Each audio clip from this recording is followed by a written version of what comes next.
We used to have this dog named Riley. She was super sweet. She was fun to be around. She was gentle. She was easygoing until certain times of the year in the late afternoon, the sun would shine through this little window in our front door and it would land in a bright spot or on the carpet in our living room. And when that happened, Riley would lose her freaking mind. She would bark, she would scratch, she would even lick at the carpet like some possessed dog. And she didn't do it just once or twice. She did it so often that she wore a hole right there in the carpet. It made me so crazy. No matter what I said, no matter what I did, no matter how I tried to stop her, the moment that bright spot like a laser appeared, she was gone.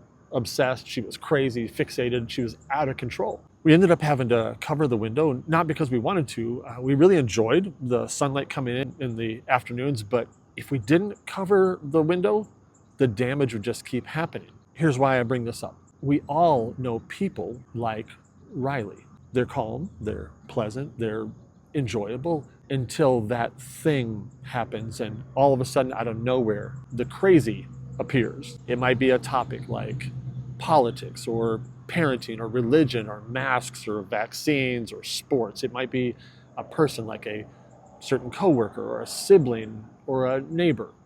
It might be a circumstance like getting cut off in traffic or being corrected or having to wait for something. Whatever it is, when that bright spot of light hits, they jump off the rails. And when that happens, several things tend to result. They hurt people, sometimes on purpose, but usually without realizing it. They embarrass themselves. People who witness it shake their heads or even have to feel like they got to cover for them somehow. And they lose influence because people don't trust someone who acts like that. But maybe the saddest part is they think they're just standing up for what's right.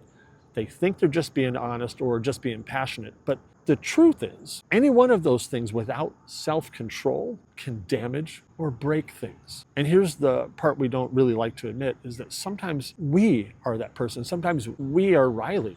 Sometimes we're no better than a dog attacking the floor. Do you lose control when a topic comes up? Do you damage relationships? Do you make people feel like they've got to cover a window when you're around? Because people absolutely will adjust their environment around you if they think they have to. They'll change the subject.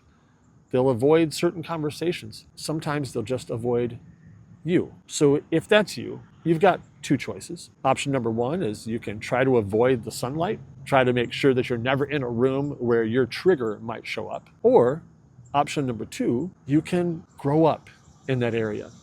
Become more self-aware, learn to temper your reactions, learn to react to those situations with composure and with thoughtfulness and some self-control. Because it's not about caring less about things that matter to you. It's about caring more about people. It's about protecting your credibility and your influence. It's about making sure that when you do choose to speak into something, into a conversation, that you can do it in a way that people can actually hear and in a way that doesn't damage things or damage them or damage you. If you can't control the sunlight, at least control yourself. Don't make people close the blinds just because you walked in, because you're better than a dog, right? You are. So let's grow up in that area and maybe we'll see something that the sunlight reveals when we aren't in attack mode, and we might be surprised at what we see.